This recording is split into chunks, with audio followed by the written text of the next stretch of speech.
नमस्कार, तुम्हा सर्वांचे या चॅनलवर खूप खूप स्वागत आहे। मी आज तुम्हाला एक नवीन व्हिडिओ घेऊन आलेली आहे। रामनवमीविषयी आपण माहिती बघणार आहोत आणि महत्त्व, त्याचबरोबर या दिवशी काय करावे संपूर्ण माहिती बघणार आहोत। व्हिडिओ शेवटपर्यंत बघा। त्याआधी तुमचा दिवस खूप सुखाचा, समाधानाचा आणि आनंदाचा जावो हीच ईश्वरचरणी प्रार्थना करते आणि व्हिडिओला सुरुवात करते।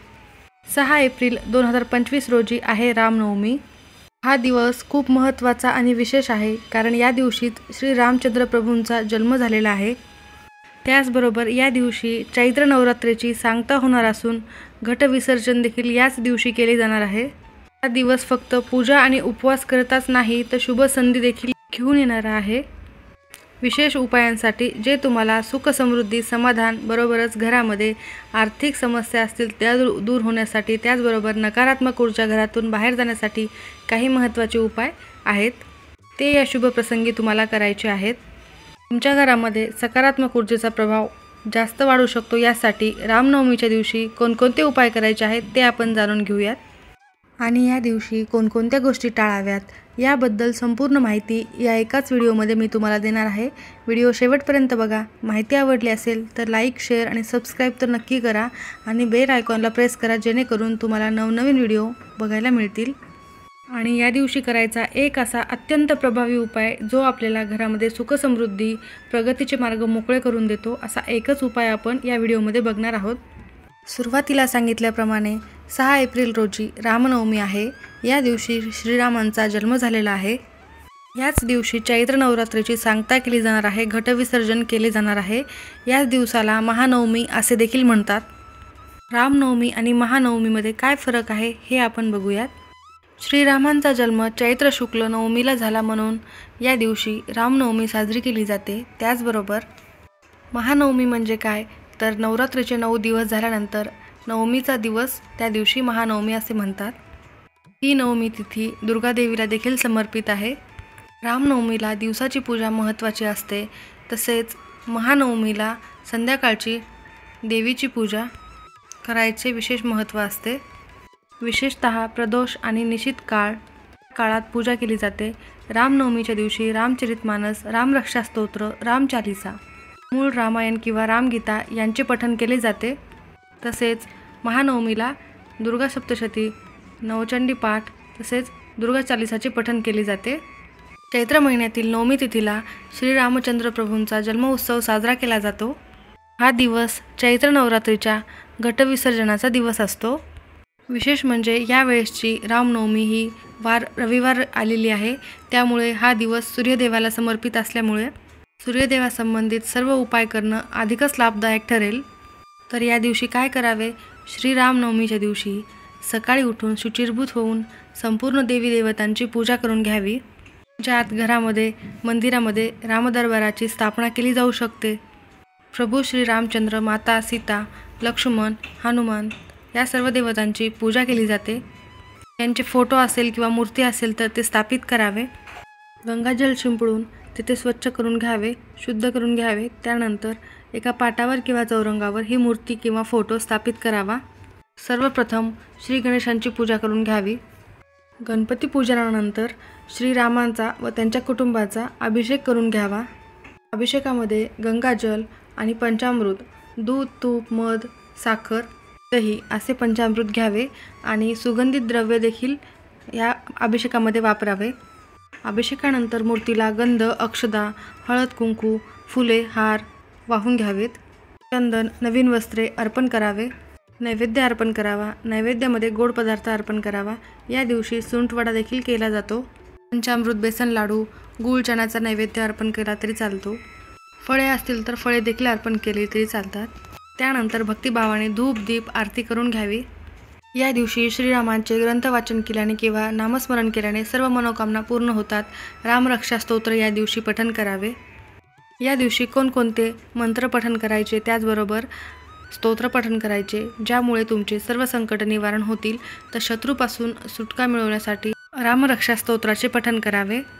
त्यामुळे तुमचे जे शत्रू असतील ते शत्रूपासून तुम्हाला कोणतीही हानी होणार नाही। सुंदरकांड याचे देखील पठण करावे। यामुळे तुमच्यावरील सर्व संकटे निवारण होण्यास मदत होते। अध्यात्म रामायण किंवा वाल्मिकी रामायणाचे काही भाग वाचावेत. त्याचबरोबर श्रीराम जय राम जय जय राम या मंत्राचा 108 वेळा जप करावा. आता बघूयात या दिवशी करायचा सर्वात महत्त्वाचा आणि प्रभावी असा एक उपाय. प्रभू रामचंद्रांचा अभिषेक केल्यानंतर, त्यांचे षोडशोपचार पूजा केल्यानंतर संपूर्ण इच्छा पूर्ण होण्यासाठी श्रीरामांचे नाव 11, 21 किंवा 108 वेळा एका पानावर लिहायचे आहे. शक्य असल्यास बाळ श्रीरामांना खेळणी किंवा झोपाळा अर्पण करावा. यामुळे घरामध्ये आनंद टिकून राहतो.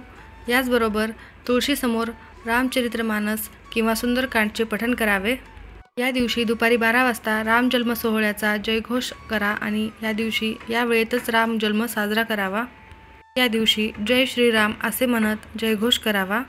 या दिवशी रामनवमी रविवारी आलेली असल्यामुळे सूर्यदेवतांची पूजा करणे खूप शुभ ठरेल. त्यासाठी सकाळी लवकर उठून सूर्योदयाच्या वेळी ताजं तांब्यामध्ये पाणी घ्यावे. तांब्याच्या तांब्यात पाणी घ्यायचे आहे किंवा स्टीलच्या. त्यामध्ये लाल फुलं, गूळ आणि तुळशीपत्र टाकून या पाण्याने आपल्याला सूर्यदेवाला अर्घ्य द्यायचे आहे. अर्घ्य देताना ओम ग्रहणी सूर्याय नमः या मंत्राचा जप करावा.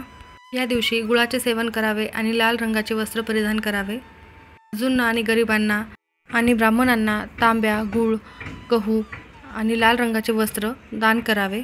यापैकी काहीही दान करावं. याच दिवशी घटविसर्जनाचा विधी आहे. घटविसर्जन कसे करावे ते आपण थोडक्यात पाहूयात. या दिवशी सकाळी देवीची महापूजा करून घट विसर्जन करता येऊ शकते. देवीला गुलाल, हळद, कुंकू, अक्षदा, फुले वाहून वस्त्र, फुले अर्पण करावी. नदी किंवा तलावात घट विसर्जित करावा. घटातील पाणी सर्व घरात शिंपडून उरलेले पाणी झाडाला अर्पण करावे.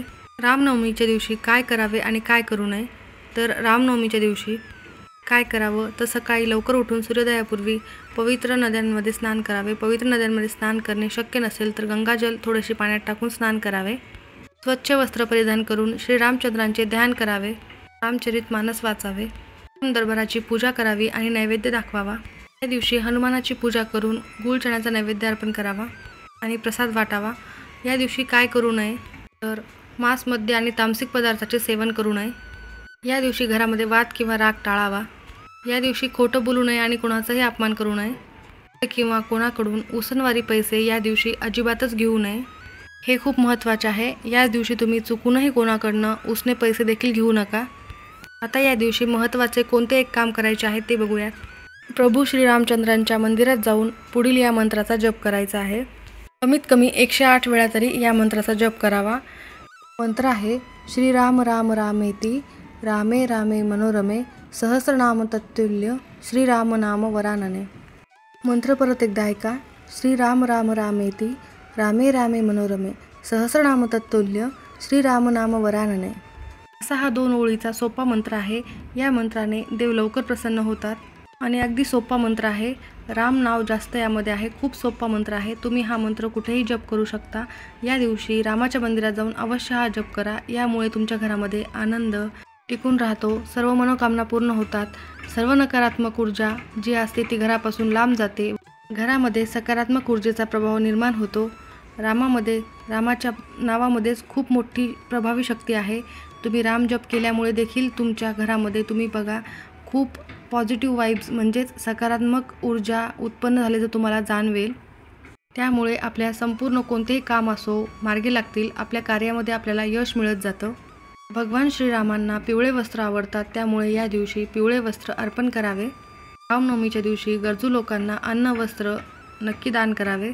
याचबरोबर आणखीन एक महत्त्वाची गोष्ट, रामनवमीच्या दिवशी कोणत्याही अडथळ्यांपासून मुक्त होण्यासाठी श्रीरामांची पूजा झाल्यानंतर श्रीरामस्तुतीचा पाठ करावा. या दिवशी सुरुवातीला सांगितल्याप्रमाणे सुंदरकांडाचे देखील पठण करू शकता. असे केल्याने श्रीरामचंद्र प्रभू लवकर प्रसन्न होतात. शिवाय आपण दक्षिणावर्ती शंखाने प्रभू श्रीरामांना अभिषेक करावा. हे आपल्याला सर्व अडथळ्यांपासून मुक्त होण्यास मदत करते. शिवाय सुखी वैवाहिक जीवनासाठी या दिवशी प्रभू श्रीरामांसह माता सीतेची देखील पूजा करावी. यामुळे वैवाहिक जीवन आनंदी राहतं असे सांगितले गेले आहे.